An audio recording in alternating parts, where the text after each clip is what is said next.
দেখো বা তার দিকে তাকাও। Look at him, look at হিম।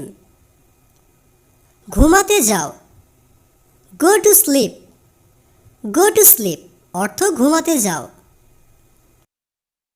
তোমাকে দেখে ভালো লাগলো। Good to see you, good to see you অর্থ তোমাকে দেখে ভালো লাগলো। কেমন আছো? How are you, how are you. ভালো আছি। Wonderful, thank you. অথবা আমরা বলতে পারি আই এম ফাইন, যেটা আমরা সাধারণত সবসময় বলে থাকি। অথবা আমরা বলবো আই এম গুড। আমি কি আমার পরিচয় দিতে পারি? May I introduce myself, may I introduce myself. আপনাকে অনেক অনেক ধন্যবাদ।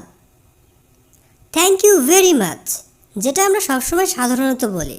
অথবা আমরা বলবো থ্যাঙ্কস এ মিলিয়ন। কোনো ব্যাপারই না। যখন আমাদেরকে কেউ একটি ছোট্ট কাজ দিয়ে থাকে তখন আমরা বলি এটা কোনো ব্যাপারই না। এটাকে আমরা ইংরেজিতে এভাবে বলতে পারি no big deal, no big deal অর্থ এটা কোনো ব্যাপারই না। এটা তোমার প্রাপ্য। You deserve it, you deserve it অর্থ এটা তোমার প্রাপ্য। আমি বুঝতে পারিনি। I did not understand, I did not understand অর্থ আমি বুঝতে পারিনি। এটা অনেক সাহায্য করে। It helps a lot, it helps a লট অর্থ এটা অনেক সাহায্য করে। তুমি এটা ব্যবহার করতে পারো। You can use it, you can use it. এটা আমার জন্য কঠিন। It is hard for me. অথবা আমরা এটাও বলতে পারি it is difficult for me. আমি একটি দোকান খুঁজছি। I am looking for a shop, I am looking for a shop. এটি কি তোমার আছে?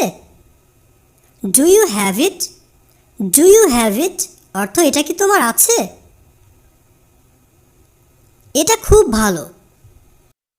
It's very good, it's very good অথবা সংক্ষেপে বলতে পারি ইটস গুড। আমি ডায়েটিং করছি। I am on a diet, I am on a diet অর্থ আমি ডায়েটিং করছি।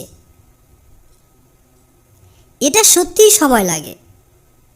It's really takes time, it's really takes time. এটি একটু সময় লাগবে। It will take a little time, it will take a little time. তুমি কি কিছু দেখেছো? Did you see anything, did you see anything